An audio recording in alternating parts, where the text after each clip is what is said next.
Hello friends, welcome back to my channel Net Vidyarthi. Imagine करो अगर मैं तुमसे एक क्वेश्चन पूछूं, तुम्हारी बॉडी का सबसे पावरफुल सेल कौन सा है? क्या वो ब्रेन सेल है या हार्ट सेल या ब्लड सेल या फिर मसल सेल? एक्चुअली इनमें से कोई भी नहीं, क्योंकि हमारी बॉडी में एक ऐसा स्पेशल सेल होता है जो चाहे तो ब्रेन सेल बन सकता है, ब्लड सेल बन सकता है, मसल सेल बन सकता है, स्किन सेल बन सकता है और अगर जरूरत पड़े तो पूरे ह्यूमन बॉडी के लगभग हर टिश्यू को बना सकता है। सोचो, एक ही सेल इतनी सारी आइडेंटिटीज, सुनने में इम्पॉसिबल लगता है ना? लेकिन साइंस के अकॉर्डिंग ये बिल्कुल रियल है और इसी एक्स्ट्राऑर्डिनरी सेल को कहते हैं स्टेम सेल। आज के इस वीडियो में हम स्टेप बाय स्टेप समझेंगे what exactly is a stem cell. Stem cell को इतना स्पेशल क्या बनाता है? सेल्फ रिन्यूअल क्या होता है? अनडिफरेंशिएटेड सेल किसे कहते हैं? स्टेम सेल्स डिवाइड कैसे करते हैं?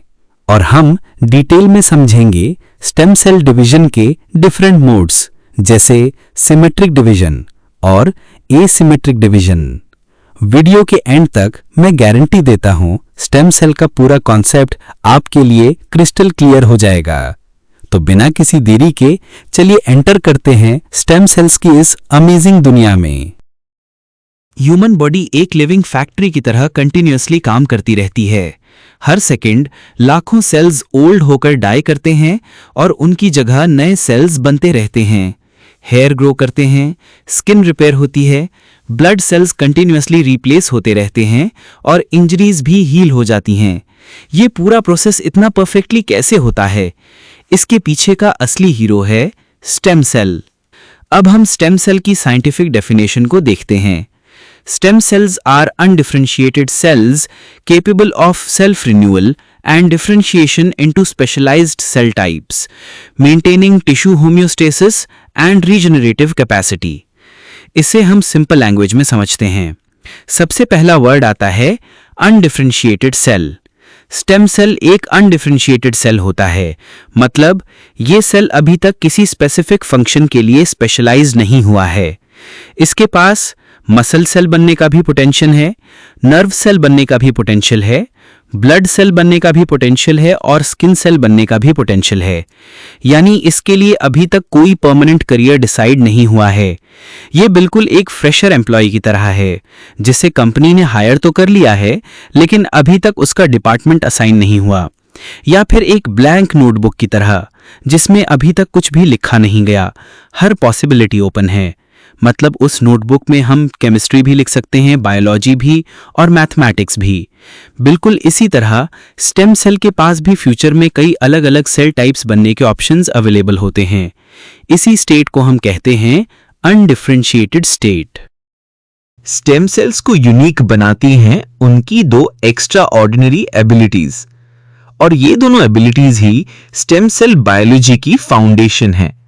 फर्स्ट सुपर पावर है सेल्फ रिन्यूअल और सेकंड सुपर पावर है डिफरेंशिएशन। अब इन दोनों सुपर पावर को डिटेल में समझते हैं। First, self renewal.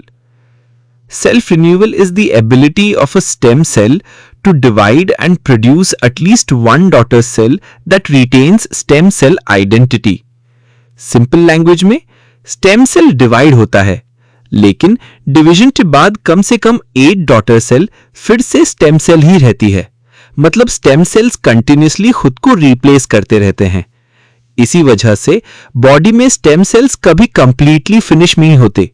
इसी प्रोसेस को कहते हैं maintenance of stem cell pool, और स्टेम सेल पूल का मतलब होता है बॉडी का reserve stock of stem cells. अब इस डायग्राम को ध्यान से देखिए। सबसे पहले एक स्टेम सेल डिवाइड करता है। डिवीजन के बाद दो नए डॉटर सेल्स बनते हैं। अब सबसे इंपॉर्टेंट बात, इसके बाद क्या होता है? कम से कम एक डॉटर सेल फिर से पेरेंट के जैसा स्टेम सेल बन जाता है। मतलब स्टेम सेल खुद को रिक्रिएट कर रहा है। इसी वजह से स्टेम सेल पॉपुलेशन हमेशा मेंटेन रहती है। सोचिए, अगर सेल्फ रिन्यूअल ना होता तो कुछ ही डिविजन्स के बाद बॉडी के सारे स्टेम सेल्स खत्म हो जाते और उसके बाद बॉडी रिपेयर करना भी बंद कर देती। अब इस कॉन्सेप्ट को एक इंटरेस्टिंग माइथोलॉजिकल एग्जाम्पल के थ्रू समझते हैं। इंडियन माइथोलॉजी में एक राक्षस था, रक्तबीजा। स्टोरी के अकॉर्डिंग उसके शरीर से जब भी ब्लड का एक ड्रॉप जमीन पर गिरता था, हर ब्लड ड्रॉप से एक नया रक्तबीजा पैदा हो जाता था। इसी वजह से उसकी पॉपुलेशन कंटिन्यूअसली बढ़ती रहती थी। बिल्कुल इसी कॉन्सेप्ट की तरह जब स्टेम सेल डिवाइड करता है तो उसकी डिवीजन के बाद फिर से नए स्टेम सेल्स जनरेट होते रहते हैं। इसी प्रोसेस को हम कहते हैं सेल्फ रिन्यूअल। अब आते हैं स्टेम सेल की सेकंड सुपर पावर पर, differentiation. Differentiation is a process by which an unspecialized stem cell becomes a specialized cell with a specific structure and function. Simple words में stem cell gradually एक particular function gain करता है और किसी एक specific cell type में convert हो जाता है, जैसे neuron, muscle cell, blood cell या स्किन सेल। मतलब स्टेम सेल अपनी ओरिजिनल आइडेंटिटी को चेंज करके एक स्पेशलाइज्ड फंक्शनल सेल बन जाता है। अब इस कॉन्सेप्ट को एक ब्यूटीफुल एनालॉजी के थ्रू समझते हैं। सोचिए, एक पॉटर के पास सिर्फ एक ही रॉ मटेरियल है, क्ले यानी मिट्टी, लेकिन इसी एक क्ले से वो एलिफेंट भी बना सकता है, हॉर्स भी, फ्लावर वेस भी और डेकोरेटिव आइटम्स भी। रॉ मटेरियल हर केस में सेम है, लेकिन फाइनल प्रोडक्ट्स कंप्लीटली डिफरेंट है। बिल्कुल इसी तरह स्टेम सेल भी शुरू में एक ही होता है, लेकिन बॉडी के रिक्वायरमेंट के अकॉर्डिंग ये न्यूरॉन भी बन सकता है, ब्लड सेल भी, मसल सेल भी, स्किन सेल भी, बोन सेल भी और कई दूसरे स्पेशलाइज्ड सेल्स भी। यानी स्टेम सेल के पास शुरू में सारे ऑप्शंस ओपन होते हैं। इसी स्टेट को हम बोलते हैं अनडिफरेंशिएटेड स्टेट। अब देखते हैं कि डिफरेंशिएशन के दौरान सेल के अंदर क्या चेंजेस होते हैं। जैसे ही डिफरेंशिएशन स्टार्ट होती है, सेल के अंदर कुछ जीन्स ऑन होने लगते हैं और कुछ जीन्स ऑफ हो जाते हैं। स्पेसिफिक प्रोटीन्स बनना शुरू हो जाते हैं, सेल का शेप चेंज होने लगता है, उसका स्ट्रक्चर भी ग्रेजुअली चेंज होता है और फाइनली वो एक पर्टिकुलर फंक्शन गेन कर लेता है और किसी एक स्पेशलाइज्ड सेल टाइप में कन्वर्ट हो जाता है। अब वो ऑर्डिनरी स्टेम सेल नहीं रहता, बल्कि एक फुल्ली स्पेशलाइज्ड फंक्शनल सेल बन चुका होता है। इसीलिए स्टेम सेल बायोलॉजी के दो सबसे इंपॉर्टेंट पिलर्स हैं, सेल्फ रिन्यूअल जो स्टेम सेल पॉपुलेशन को लाइफ भर मेंटेन रखता है, और डिफरेंशिएशन जो बॉडी को फंक्शनल और स्पेशलाइज्ड सेल्स प्रोवाइड करता है। इन दोनों प्रोसेसेस के परफेक्ट बैलेंस की वजह से ही हमारी बॉडी ग्रो करती है, टिश्यूज रिपेयर होते हैं और लाइफ भर रीजनरेशन पॉसिबल होता है। अब तक हम समझ चुके हैं कि स्टेम सेल बॉडी के मास्टर सेल्स होते हैं, लेकिन सिर्फ स्टेम सेल होना ही काफी नहीं है। सबसे इंपॉर्टेंट बात है ये स्टेम सेल डिवाइड कैसे करता है। और बिलीव करो, स्टेम सेल का डिवाइड करने का तरीका ही डिसाइड करता है कि टिश्यू ग्रो करेगा, रिपेयर होगा या स्टेम सेल्स धीरे धीरे खत्म हो जाएंगे। इसीलिए साइंटिस्ट्स स्टेम सेल डिवीजन को सिर्फ सेल डिवीजन नहीं बोलते, ये एक बैलेंस्ड सिस्टम है जहां बॉडी कॉन्टिन्यूअसली डिसाइड करती रहती है कितने नए स्टेम सेल्स बनाने हैं और कितने सेल्स को स्पेशलिस्ट बनाना है। इसी बैलेंस को मेंटेन करने के लिए स्टेम सेल्स मेनली 3 तरीके से डिवाइड करते हैं। चलिए एक एक करके समझते हैं। सबसे पहले देखते हैं सिमेट्रिक डिवीजन।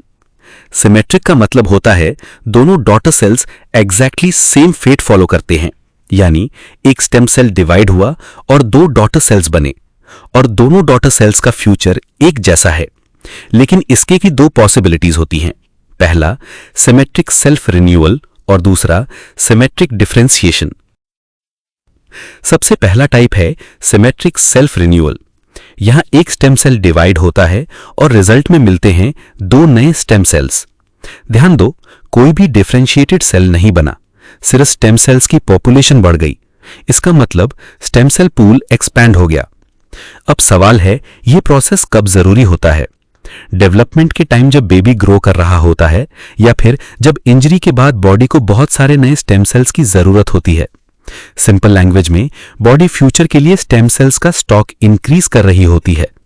बिल्कुल वैसे ही जैसे किसी कंपनी को एक्सपैंड करना हो तो पहले नए मैनेजर्स हायर किए जाते हैं, वर्कर्स बाद में। अब दूसरा टाइप देखते हैं, सिमेट्रिक डिफरेंशिएशन। यहां भी डिवीजन सिमेट्रिक है, लेकिन रिजल्ट बिल्कुल ऑपोजिट होता है। एक स्टेम सेल डिवाइड होता है और दोनों डॉटर सेल्स किसी फंक्शन को गेन करके स्पेशलाइज्ड यानी डिफरेंशिएटेड सेल्स बन जाते हैं। अब क्या हुआ, स्टेम सेल खुद ही डिसअपियर हो गया।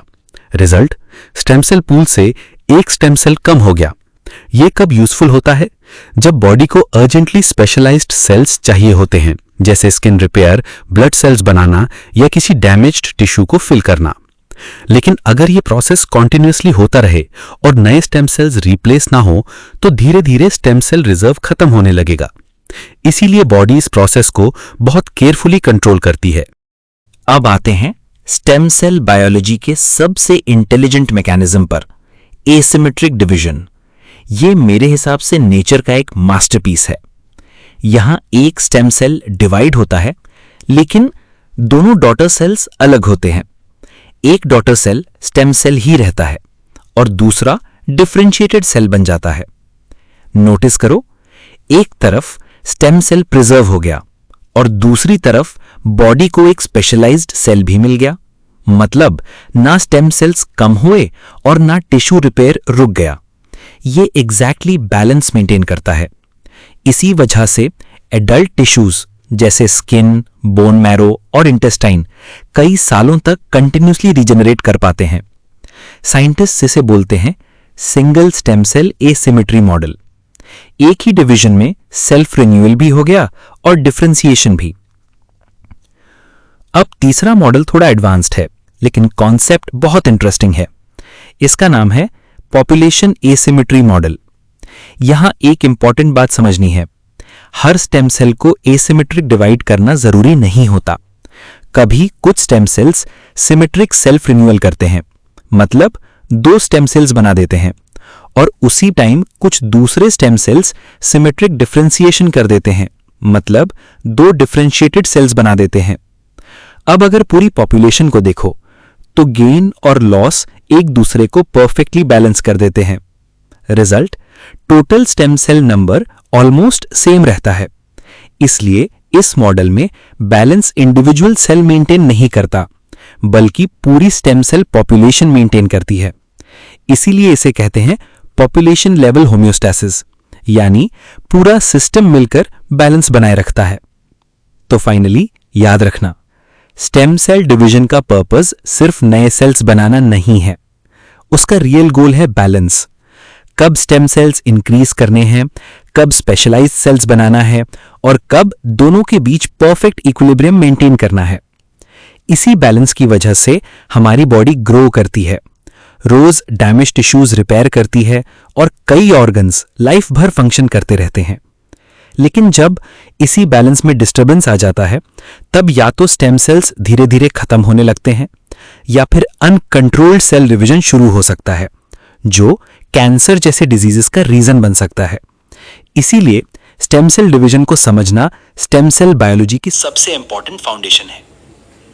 आज हमने समझा कि स्टेम सेल्स को मास्टर सेल्स क्यों कहलाया जाता है। हमने जाना स्टेम सेल क्या होता है, सेल्फ रिन्यूअल और डिफरेंशिएशन क्या होते हैं, अनडिफरेंशिएटेड स्टेट का क्या मतलब होता है, और स्टेम सेल डिवीजन के डिफरेंट मोड्स बॉडी की ग्रोथ, रिपेयर और रीजेनरेशन में कितना इंपॉर्टेंट रोल प्ले करते हैं। अब जब भी आप किसी टिश्यू की हीलिंग या रीजेनरेटिव मेडिसिन के बारे में सुनेंगे तो याद रखिए उसके पीछे सबसे बड़ा हीरो स्टेम सेल ही होता है। स्टेम सेल को समझना सिर्फ एग्जाम्स के लिए जरूरी नहीं है, बल्कि यह हमें समझाता है कि हमारी बॉडी हर दिन खुद को कैसे रिपेयर करती है और लाइफ भर हेल्दी कैसे बनी रहती है। अगर आज का लेक्चर आपको यूजफुल लगा हो तो वीडियो को लाइक करिए, अपने फ्रेंड्स के साथ शेयर करिए और नेट विद्यार्थी को सब्सक्राइब करना बिल्कुल मत भूलिए, क्योंकि यहां हम बायोलॉजी को सिंपल, साइंटिफिक और अनफॉरगेटेबल बनाते हैं। मैं मिलता हूं आपसे नेक्स्ट वीडियो में। Till then, keep learning, keep growing and keep exploring science. Thank you for watching.